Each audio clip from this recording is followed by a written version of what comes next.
Amen. Purihin po ang Panginoon sa buhay po ni Sister Nina, sa kanya pong awitin in Christ alone. Our hope is found. So, is Christ our hope? Amen. Amen? Or hindi So, He is our hope. Ano po ang Panginoon Jesus? So, ngayon po mga kapatid, ay dadako na tayo sa message mula po sa salita ng Panginoon. And I thank the Lord for another opportunity na makapagpahayag po ng kanyang salita. Samahan niyo po akong muli sa ating passage na sinimulan po natin last Sunday, Hebrews chapter 10 rather. Ano po? Hebrews 10 verses 23 to 25. Hebrews chapter 10 verses 23 to 25 sa Tagalog po ay Hebreo, Kabanata 10, talata 23 hanggang 25. Okay, sige po, tayo po lahat ay tumayo para po sa pagbasa ng salita po ng Panginoon. This is the word of God. Let us hold fast the confession of our hope without wavering, for He who promised is faithful. And let us consider how to stir up one another to love and good works, not neglecting to meet together, as is the habit of some, but encouraging one another, and all the more as you see the day growing near. Purihin po ang Panginoon, tayo pong lahat ay manalangin. Aming Diyos, muli, salamat po sa umagang ito. Tunay na napakapalad po ng inyong pong mga anak na niandyan po ninyo upang makapakinig muli ng inyong pong salita. At sa tulong at biyaya po ninyo, O Diyos, ay sa amin pong pakikinig ay ikaw pong patuloy na manguna sa amin. Ang maging gabay lamang namin, O Diyos, ay ang iyong pong salita sa tulong po ng Santong Espiritu. At makapabuhay kami ayon po sa ituturo po ninyo ngayong umaga. Paghahanda po muli sa panibagong linggo na ipagkakalob po ninyo sa bawat isa. At ang lahat ng ito, magbigay lamang ng kapugyan sa iyo, ninyo po lingkod, ay patuloy lamang na gamitin niyo pong instrumento. Hingi po ko ng tawad sa lahat ng aking pong mga pagkakasala. At gamitin po ninyo lamang na tagapagpahayag ng inyong pong banal na salita. Ito po ang aking dalangin, O Diyos, sa pangalan ng iyong anak na si Jesus. Amen at amen. Tayo pong lahat ay makakaupo ng muli. So, muli po, ang topic po natin is Christmas. Dahil nga po, buwan po ng Disyembre, but alam po naman natin na ang Pasko po ay hindi lang kapag Disyembre. Ano po? This is not because of the month or of the season na nakagis na po natin taon-taon, kundi ang mensahe po ng Pasko ay wala pong pinipiling panahon na para ito ay i-celebrate. Kahit po January ay kumbaga Pasko pa rin para sa atin. Kahit February o iba pang mga buwan ay Pasko pa rin para po sa atin. So, because the message about Christmas is hindi po yan for a month or for a specific period of time. Kundi yan po ay tumatakbo ho hanggang sa walang hanggan. It's a major event. Ito ay isang malaking kaganapan sa kasaysayan ng mundo, which is yung tinatawag nating redemptive history ng Panginoon. Ito ho ang tinatawag po nating umpisa o yung commencement ng pagliligtas ng Panginoon. So, in God's appointed time, sa takdang panahon ng Diyos, ay sumilang ang Mesyas sa Bethlehem. At ano po ang connection? So, kasi Hebrews 10:23, yung ating passage 25. So, kahit hindi naman Pasko, ay atin po naman itong kumbaga minimensahe. Pero ano po ang connection ng Pasko dito po sa ating passage? Because yung tinatawag po nating confession of our hope is the truth about salvation. So yung tinatawag nating kapahayagan o kumbaga statement ng ating pag-asa. So that is the truth about salvation. And we know na ang kaligtasan po is founded sa Kapaskuhan. So yung tinatawag po nating incarnation ng ating pong Panginoon. So the Word became flesh and dwelt among us. And we beheld His glory. In the very eyes of John. So, nasaksihan po niya ang kaluwalhatian ng salita na naging tao. Kaya, Christmas, our confession of hope. So, last Sunday po, ang ating pong topic is the first heading po natin, that is the birth of Jesus for our faith. So, sa pag-alala po natin ng Kapaskuhan, ito ho ay nagpapaibayo ng ating paninindigan sa ating pananampalataya. So, kagaya po nung ating naging exhortation po nung Wednesday, so doon sa 1 John, di po ba? So, bakit dapat nating panghawakan ang katotohanan na meron po tayo sapagkat ito ho ay mula sa Diyos na walang bahid ng kasinungalingan. Ano ho? God who cannot lie. So, hindi ho kailanman sinungaling ang Panginoon, hindi ho kailanman tinalikuran ng Diyos ang kanyang katangiang pagiging totoo. Kaya reliable and trustworthy po ang ating pananampalataya. So, the birth of Jesus as well, ano po? Totoo po itong nangyari, hindi po ito isang kwento lamang, hindi po ito isang kwentong likha lamang ng isip ng tao, kundi ito isang totoong kaganapan sa kasaysayan. At ito ho ay para sa ating pananampalataya. It should cause us to hold fast in our salvation. So, dahilan upang patuloy nating panghawakan ang ating kaligtasan, our eternal security. And also, it should cause us to hope in Him alone, the object of our faith. Sino ba ang object ng ating pananampalataya ngayon? Of course, the Lord Jesus. The one who was born. Di po ba? Siyang ipinanganak sa sabsaban. Kaya nga, may Pasko ho. Ano po? So, we celebrate it. Hindi ho tayo nagse-celebrate ayon sa celebration po ng mundo na hindi naman kilala ng personal ang Panginoon. So, kumbaga, they were only informed na may ipinanganak 2,000 years ago na ipinangakong magliligtas, but sabi nga yung depth o yung lalim nito, so hindi ho nila mag-grasp hanggat hindi ho sila makakarinig po ng gospel at hindi ho sila tumanggap sa Panginoon. Di po ba? Kaya it should cause us to hope in Him alone. So si Kristo ho lamang, walang iba. Kaya may sense of exclusivity. Ano po?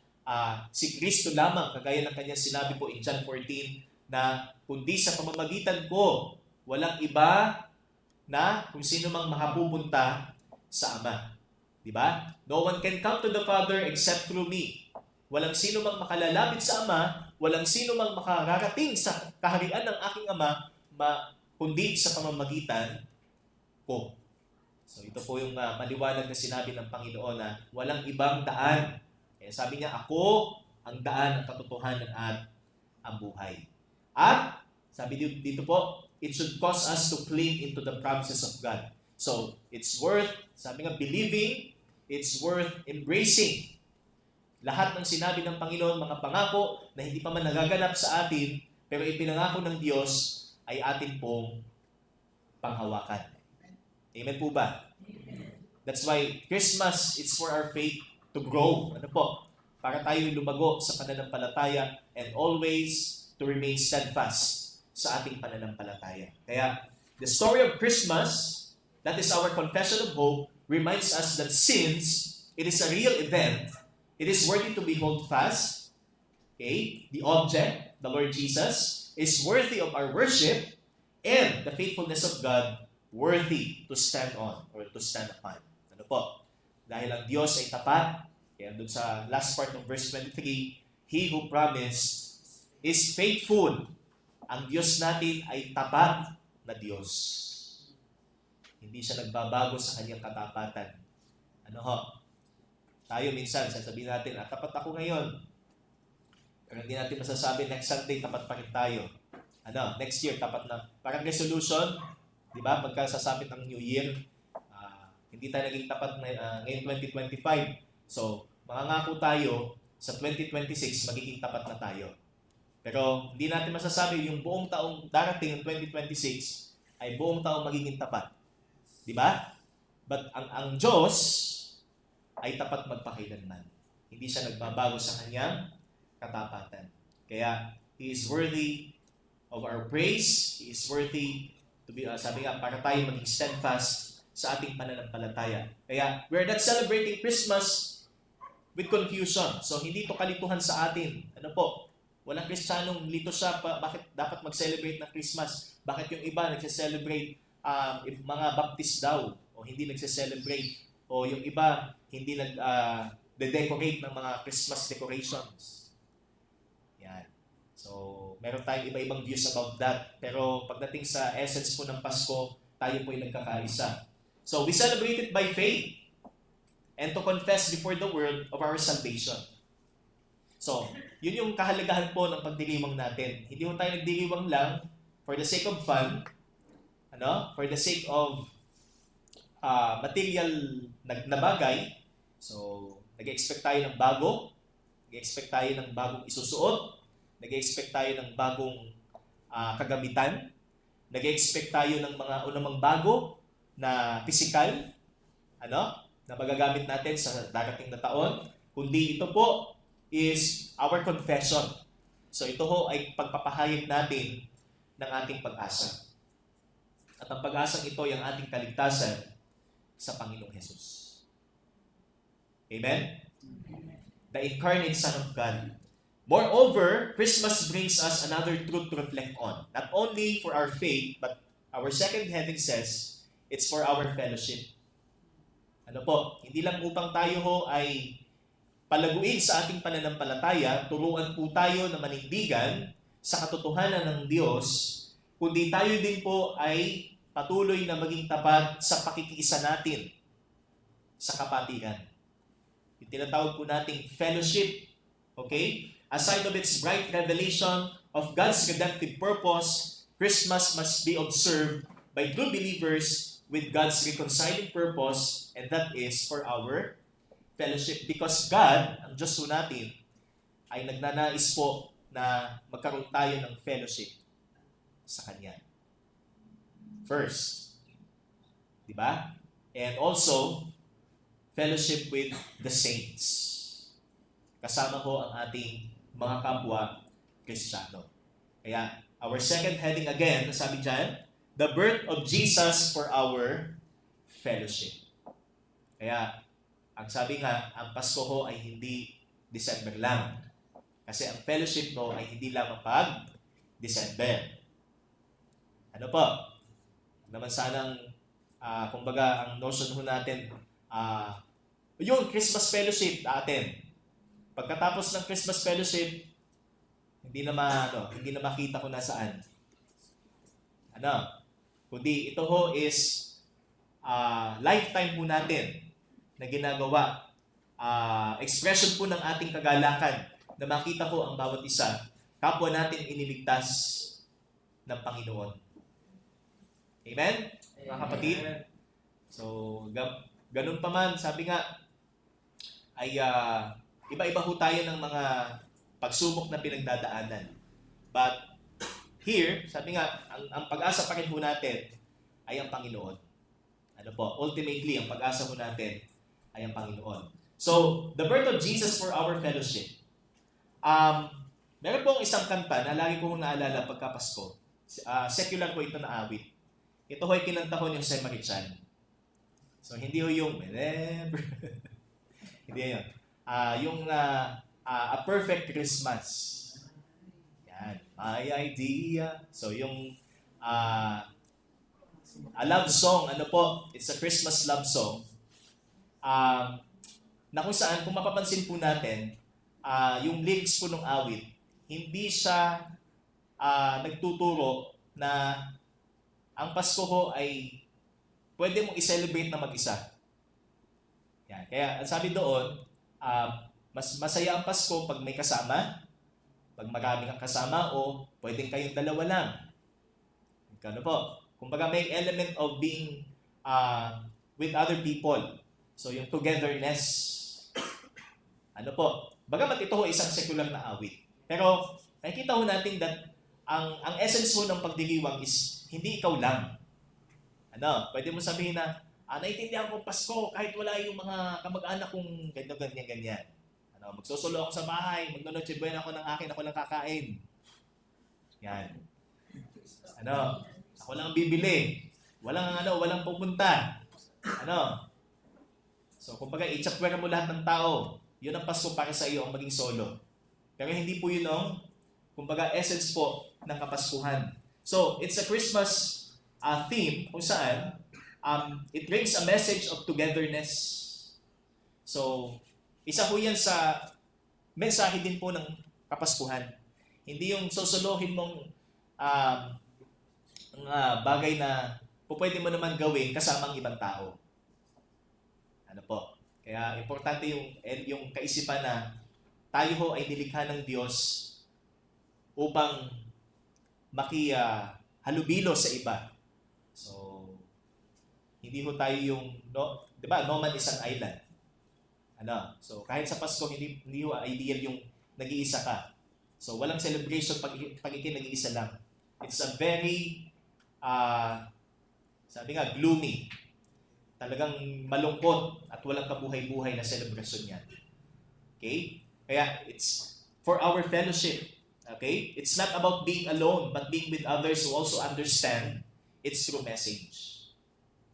So, wala akong Pasko na ikaw ay mag-isa lang, kundi ang Pasko ho, it's better to celebrate na kasama mo ang iyong mga kapatid sa pananampalataya. Amen po ba? Amen. So, hindi yung meron tayong second thought na yan, kaya atin, ganyan. Ano ho? So, kasi may handa. So, may mga second thought na hindi ho natin maiwasang maisip, but ang pinakamaging, kumbaga, isip po natin dyan, ay dahil kasama po natin sila sa pananampalataya. Ano? We have one confession, we have one salvation. And we do some things that are parallel with God's intention of sending His own Son to us. So, yun yung mas makabuluhang pagdiliwang. Hindi ho yung kapag Pasko ho, so para bang inilalayo natin yung ating sarili sa church. Ano? So, ini-spend natin sa ibang mga bagay ang bakasyon o ang Christmas break na ginagawa po ng iba. Kundi, ito ho ay mas pagkakataon po natin na makasama ang gawain o ang kapatiran. Ano ho? Sa pag-alala po natin sa mensahe ng Pasko. Kaya, the birth of Jesus should cause us to love and serve one another. Instead, sa halip, sabi po dito sa verse 24, let us consider how to stir up one another to love and good works. So, hindi ho ang intensyon ho ng Diyos sa pagsasend nga ng kanyang bugtong na anak para sa atin ay upang maging makasarili at ibigin natin ang ating mga sarili. Kundi pakamahalin din natin ang ating kapwa, maging tayo ho ay instrumento sa pag-ibig at mabubuting gawa ng ating mga kapatid o para sa ating mga kapatid. Okay? Let us consider. So this is katanoeo. It calls for a discerning mind.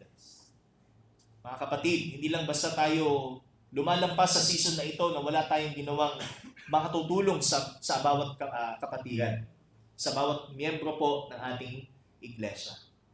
Kaya nga, ito ay season of giving. Ano? So, isa sa Kapaskuhan o isa sa message ng Pasko is pagtulong, pagbibigay, di ba? So, yun yung mahalagang principle po na kinakailangan ma-instill ho natin, lalo na sa gawain. So, mas maging showy ho tayo ano ho, sa pag-ibig at paggawa ng mabuti sa ating mga kapatid. So, it calls for discerning mind to stir up. So, the word stir up means to incite or to provoke. To provoke one another to love. Yan, stimulate. Sa ibang translation, actually, ang ginamit ay stimulate. Kaya, tayo ay maging stimulant. Ano ho? Tayo maging stimulant ng pag-ibig at ng mabuting gawa. So, yun po yung idea na sinasabi po dito na maganda hong gawin sa ating fellowship. Sa yung fellowship po ito. Ano po? Pagka ito yung ating understanding na consider one another. Di ba? To stir up. So, let us consider to stir up one another to love and good works. So, Naiisip ba natin pag ganitong Pasko, tayo ba'y humihiling sa Diyos na, Panginoon, sino pa kaya ang mga kapatid ko sa Panginoon o sa inyo? O kapatid ko sa pananampalataya ang nais mong ako'y iyong gamitin.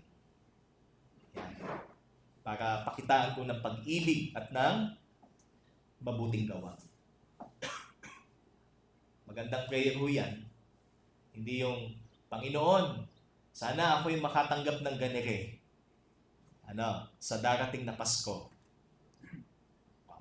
But instead, ang maging prayer ho natin, Panginoon, sino pa po yung nais niyong mga kapatid ko na matulungan, mapakitaan ng pagmamahal, kagaya ng pag-ibig mo sa akin. Sabi ng 1 John 4:19, we love because He first loved us. The application. Diba? At sa pamamagitan nito, makikilala tayo na tayo kanyang mga alagad. Sabi ng Panginoon in John 13:35. And not only that, to good works, sabi nga, sa paggawa ng mabuti. Sa pagkakaroon ng pusong naglilingkod at hindi tayo ang Panginoon o tayo ang pinaglilingkuran. Kaya ang example ng Panginoon sa kanyang pagkakatawang tao is yung pagiging lingkod. To serve and not to be served. Okay? Yan po ang magandang drive sa ating fellowship. Paglingkuran natin ang isa't isa.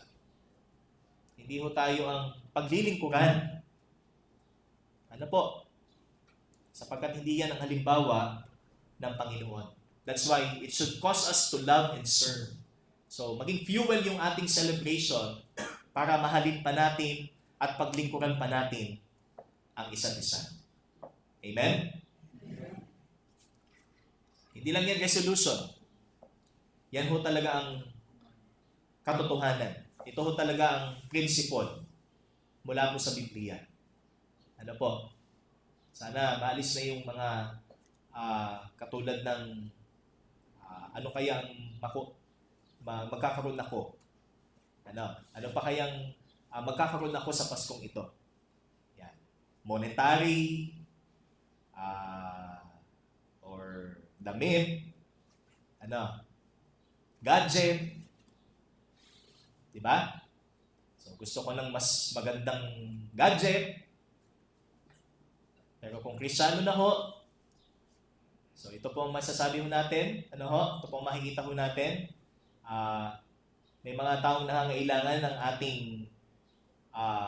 serbisyo, may mga taong nangangailangan ng ating tulong, ng ating mga panalangin, pagpapakita ng ating pag-ibig. Okay? Kaya, tayo po'y magmahal. Magmahalan po tayo sa isa't isa. Christmas is not a celebration of loving yourself, but a celebration of loving one another sacrificially. A reflection of Christ's unparalleled sacrifice. Sakripisyo ni Kristong walang makapapantay ang siyang maging gabay natin upang mahalin at paglingkuran ang bawat isa. Love one another and do good like Jesus did. Or like what Jesus did. Okay? Si Kristo ho ang ating halimbawa. Next, the birth of Jesus should cause us to meet with other believers faithfully. Verse 25, first part, not neglecting to meet together. So ito yung usual na isa pa na naging concern po natin. Kasi hindi naman po through attendance ang kaligtasan. Hindi porket present po tayo for the whole year, every Sunday, nandito po tayo, ay mas ligtas tayo. But sometimes, makikita po natin yung tinatawag nating kaisipan na kung saan ay it doesn't matter kung tayo ho ay nakaka-attend o hindi. Basta mahalaga ay ako'y part pa rin ng church. Pero hindi ho yan ang katuruan po na makikita natin sa Biblia sapagkat isa ho sa katangian ng isang tunay na iglesia, na malusog na iglesia, ay ang hindi niya pagpapabaya sa kanyang tungkulin na siya ay makiisa sa panambahan. Ano po? Kaya the birth of Jesus should cause us to meet with other believers faithfully, not neglecting to meet people or to meet together as is the habit of some. So, siguro iniisip natin, maraming iniisip mo ng iba sa atin, yung ibang mga kapatid nating madalang nating makita sa regular Sundays. Pero pagdating ng Christmas, mas nakikita natin sila ng madalas. So, hindi naman lahat ng ganun ay sabihin natin invalid ang kanilang dahilan. So, we don't judge them. Ano po? Maaaring sila hindi nakaka-attend sapagkat conflict sa kanilang trabaho, conflict sa kanilang eskwela, o di kaya dumaan sa mabigat na pagsubok, dumaan sa karamdaman.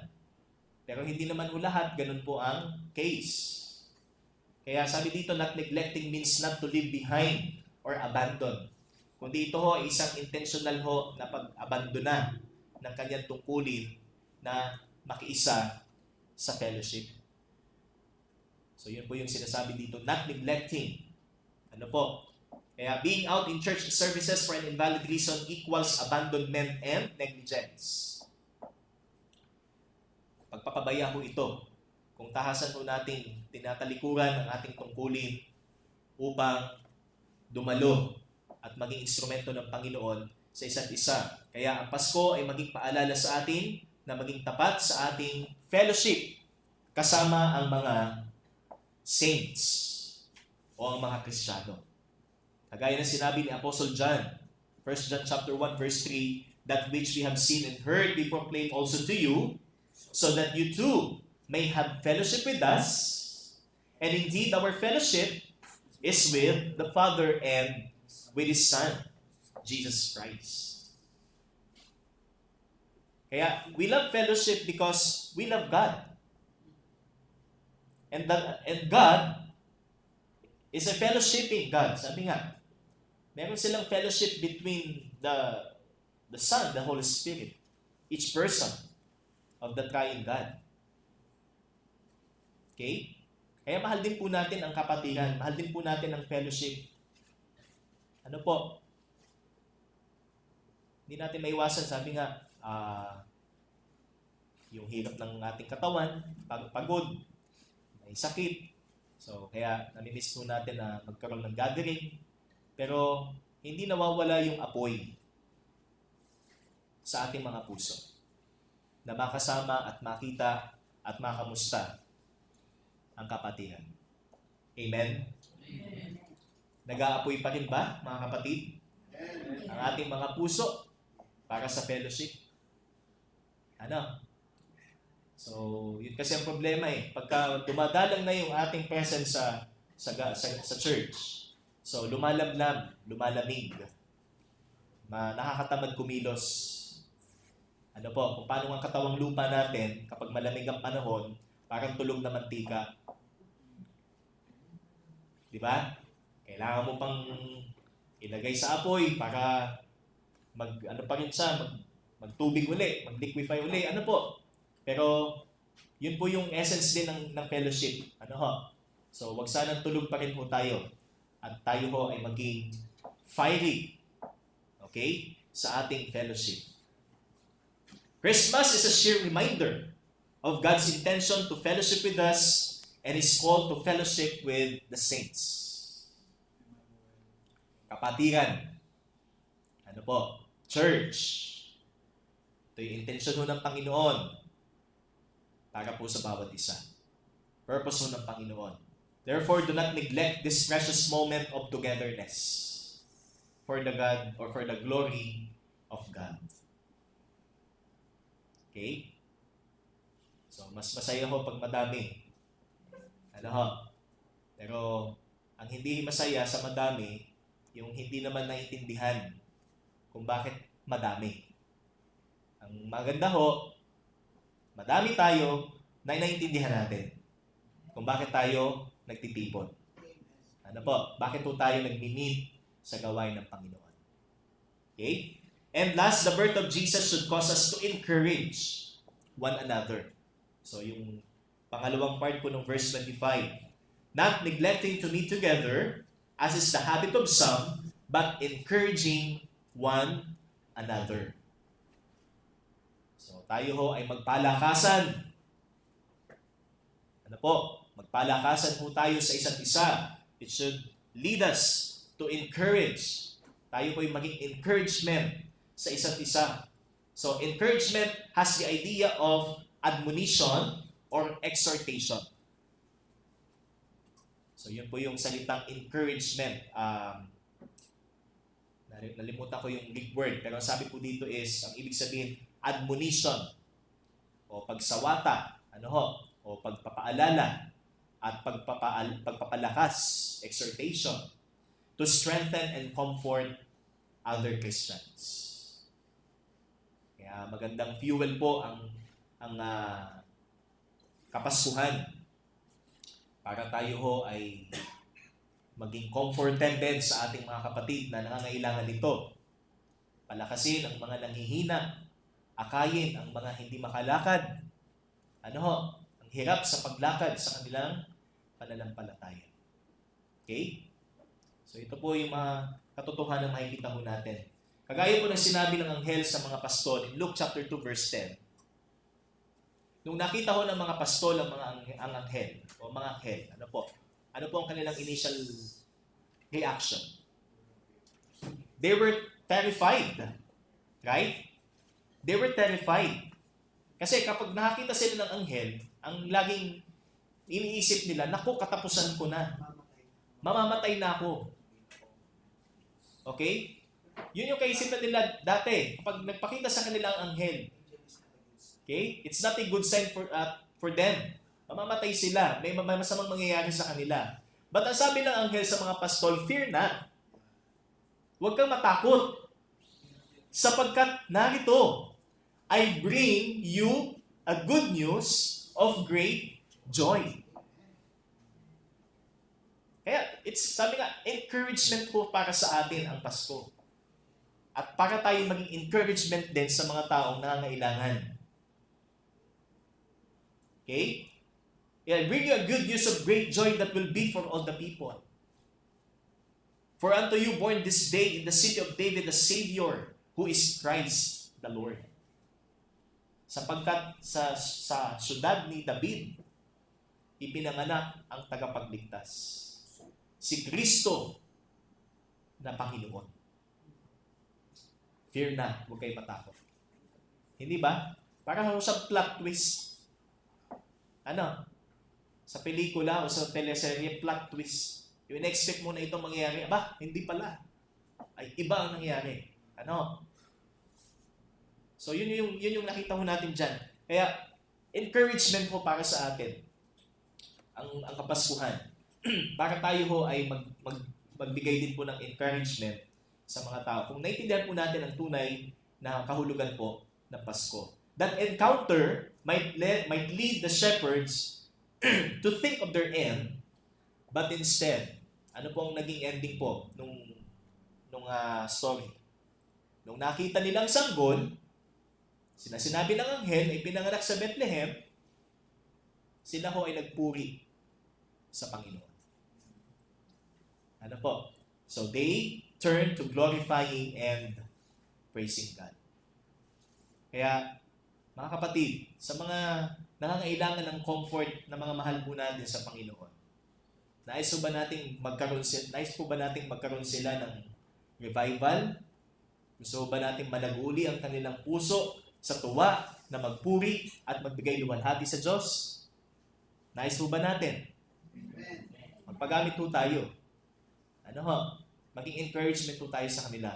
Huwag tayo maging liability o pabigat sa ating mga kapatid na kailangan nila ng comfort. Although ang comfort ultimately galing sa Diyos. God of all comfort, 2 Corinthians. Pero tayo maging instrumento rin. Sinabi din po dun sa context. Tayo ho ay gagamitin ng Diyos to comfort. Okay? Those who are in need of comfort. Since there is Christmas, keep encouraged and be an encouragement to others. Kaya dahil Pasko, at kahit hindi na Pasko, kahit hindi na December, patuloy tayong maging encouragement sa isa't isa.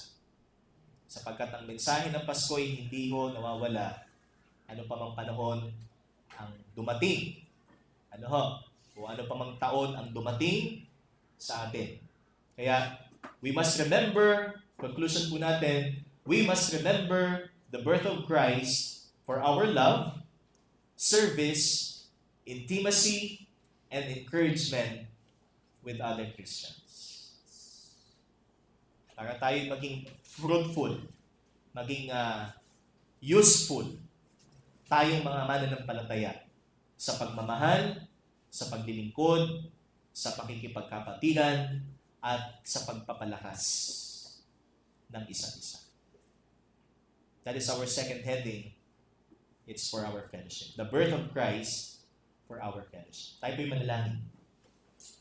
Salamat o Diyos sa iyong pong salita, sa patuloy niyo pong pagtuturo sa amin na ang pagdiriwang na ito ay hindi para lamang sa aming mga sarili, kundi kami maging instrumento po ninyo sa mga taong mahal po namin sa pananampalataya. Kung sila'y nangangailangan po ng aming pag-ibig, ng aming paglilingkod, ng aming encouragement, at fellowship, narito po kami, patuloy kaming maging kagamit-gamit o Diyos sa inyo pong ministeryo. At hindi namin pabayaan ang tungkulin na meron po kami bilang bahagi ng inyo pong iglesia. Salamat o Diyos sa pagpapaalala po ninyo ng mensahe ng kapanganakan ng aming Panginoong Hesus. Tunay na ito ho ay may pangwalang hanggang kaliwanag at katotohanan sa buhay po ng bawat isa. Salamat po muli. Ito pong aming dalangin sa pangalan ng anak na si Jesus. Amen at amen. Sa Diyos po ang kapurihan.